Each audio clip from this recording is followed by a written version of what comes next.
Praise the lord. దేవుని నామానికి మహిమ కలుగును గాక. ఈరోజు దేవుని వాగ్దానము. ఏలయనగా దైవ దృష్టికి మంచివాడిగా నుండువానికి దేవుడు జ్ఞానమును, తెలివిని, ఆనందమును అనుగ్రహించును. ప్రసంగి గ్రంథము 2వ అధ్యాయం 26వ వచనము.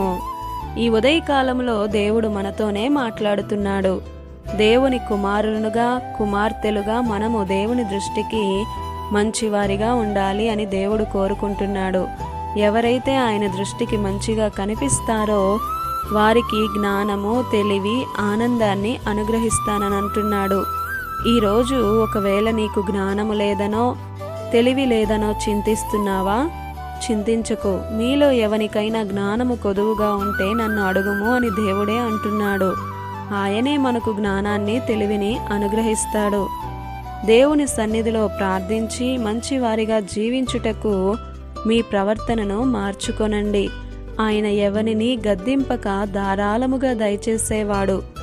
ఐగుప్తు దేశంలో కరువు కాలంలో వివేకం, జ్ఞానం కలిగిన యోసేపు ప్రక్కన దేవుడున్నాడు.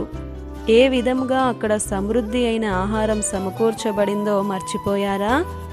ఐగుప్తు దేశమంతా యోసేపు నమ్మిన దేవుడు చాలా గొప్పవాడని గుర్తించారు. మరి నీ ప్రవర్తన ఎలా ఉంది?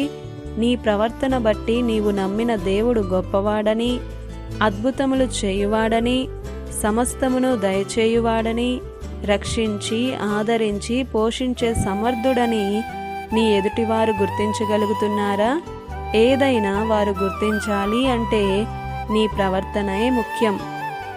యెహోవాయే జ్ఞానమిచ్చువాడు. ఆయన యందు భయభక్తులు కలిగి జీవిస్తే ఆయనే మనకు జ్ఞానాన్ని, వివేకాన్ని అనుగ్రహిస్తాడు. వెండిని వెతికినట్లు నిన్ను వెతికే జ్ఞానమును మాకు దయచేయ్యా అని అడిగి చూడు. ఆయన తప్పక నీకు అనుగ్రహిస్తాడు.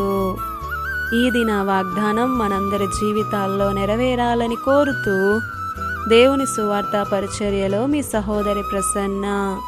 God bless you. ఆమేన్.